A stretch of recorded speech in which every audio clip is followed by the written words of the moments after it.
Hi guys! Welcome back to my YouTube channel.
After kneading, sa isang bowl po, ikikris lang natin siya ng konting oil. Then, lalagay natin yung dough.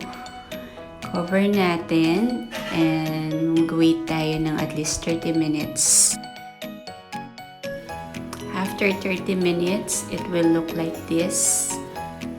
Medyo nag-double na yung size niya. And then, sa ating working area, naglagay lang ako ng cooking oil. Kasi mas madali siyang init pag meron siyang cooking oil yung ating bread. Ayan. And then, ang gagawin ko is i-divide ko lang siya ng 6 equal parts.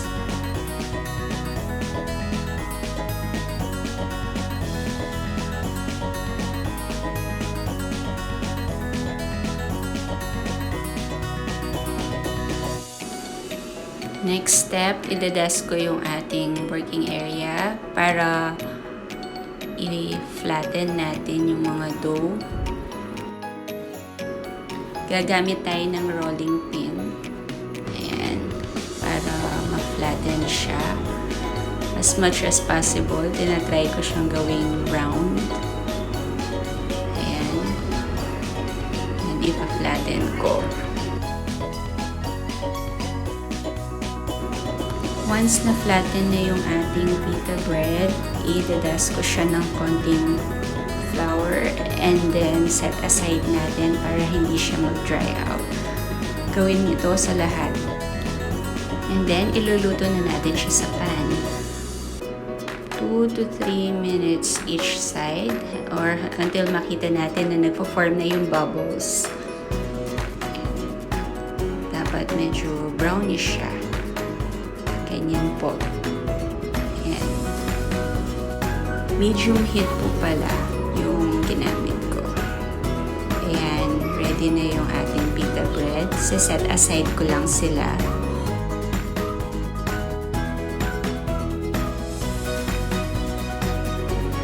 Next step po, ipe-prepare na natin yung ating chicken. Okay. Lalagyan natin ng salt. Rub lang siya. And then, we will put the lemon juice. This will help the chicken para hindi siya maging malansa. And we will add the cooking oil. Afterwards, we will set it aside in a container. Now, we will prepare our marinade for the chicken.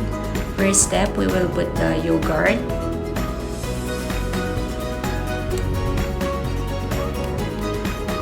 Then we will add the tomato paste. garlic powder, 6 spices powder, cinnamon powder, ground pepper, cumin powder, and then we will just mix it well.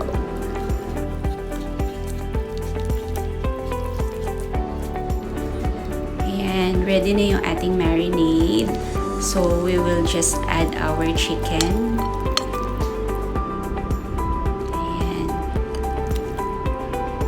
we'll just mix it well and set it aside for at least 30 minutes para tumanggap po yung lasa sa chicken. Now we're ready to fry our chicken.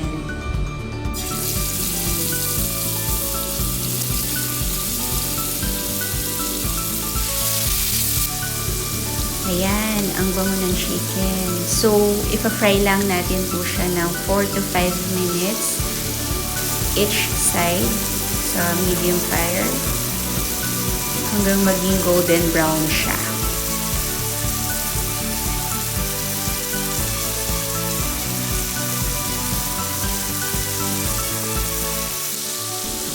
After 5 minutes, ito-turn ko na po yung ating chicken para maluto naman po yung kabila.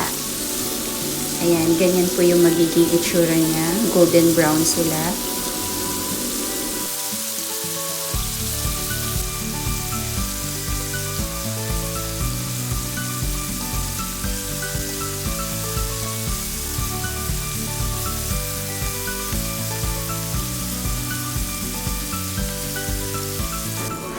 Now, the chicken is cooked.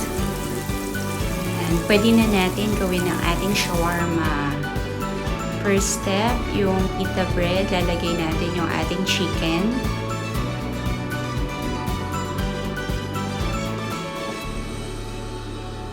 Afterwards, lagay